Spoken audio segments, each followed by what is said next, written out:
Hello everyone, Nina here with Waffle Flower.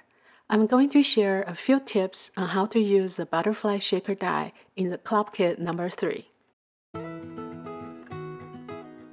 Like all of our shaker dies, we included 2 small spacer dies to help you make perfect frames for your shakers. You will die cut multiples of each shape to make 2 jigs to help space out the 2 butterfly outline dies to cut out a frame. We consider this the traditional way to make a shaker card, and here's how. I stacked 10 pieces of 110-pound cardstock for my jigs. This makes them easy to pick up. The 2 shapes might look similar, but the smaller, almost chevron-shaped piece goes at top, and the wider piece goes at the bottom of the butterfly shape.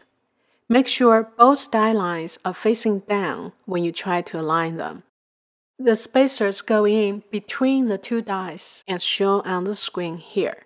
This way, you can simply tape to hold the 2 dies together on the back. Remember to remove the spacers before running your sandwich through the die cut machine. The die cut frame is perfect. It works with our slim shaker cover, of course. If you want to make a fancy butterfly-shaped tag, you can go ahead and add a piece of die cut using the bigger butterfly die to seal this shaker, like this. But for making a traditional shaker, you can continue to die cut this frame multiple times, then stack to build the wall for shaker elements to go inside. But here, instead of die cutting multiples of cardstock, I used 1/16" craft foam to help me save some time to build the height we need to have room for the shakers to move inside.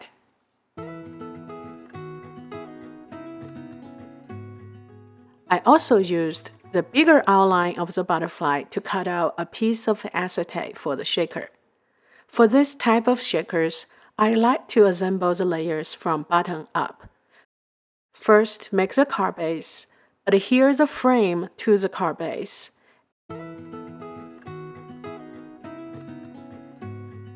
And shaker elements,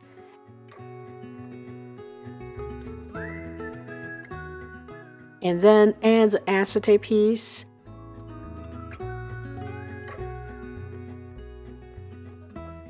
and last, add the pink frame die cut on top to give the shaker a more finished look.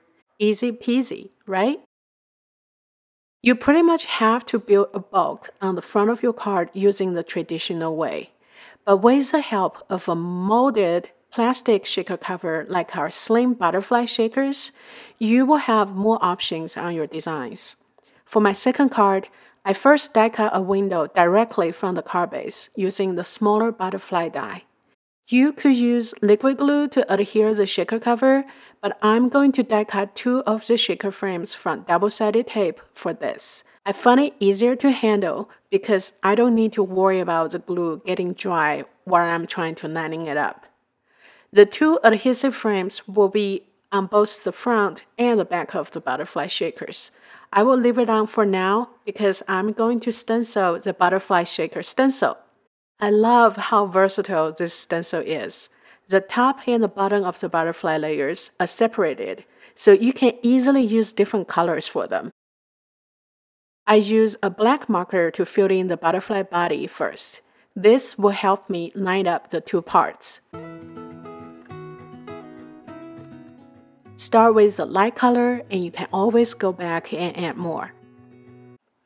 I'm using half of the top wings to help me add some shading to the wings. Just need to flip the stencil for the other side. Isn't that fun? With the butterfly body and this half wing, you can have a side flying butterfly, but you can also use it for shading. And the best is, you will get a little overlapped look where the 2 parts meet. Use a detail brush like our shader brushes, you can achieve many different looks.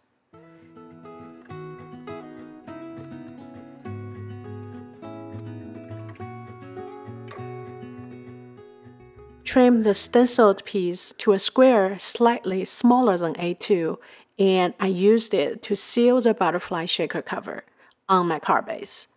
I didn't add any shaker elements to this because I want to let the stenciled butterfly shine. It's so beautiful. There are more products in the April release that work with the butterfly shaker die. I will just share my favorite, the butterfly and daisy stencil. You can use the two patterns on their own or together for a layered look. I would recommend die cut the butterfly first, using the smaller butterfly outline from the butterfly shaker die. You will be able to see where to stencil better with the die taped to the back of your stencil.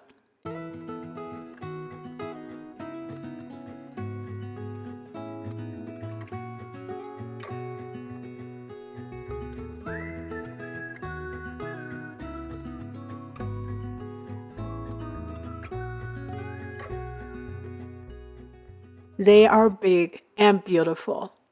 I heat embossed the sentiment from the Fluttering by Sentiment stamp set and made an oval shaker card for the two butterflies. More on this oval shaker can be found in my previous video for I think it's an Easter release that we have, so you can use it as eggs with the bunny ears die. I hope you guys still remember that one. It was fun. Okay, thank you guys for joining me today. I hope you get more ideas on how to use your butterfly shaker die. They're tons of fun. Thank you for joining me today, and I'll see you again soon.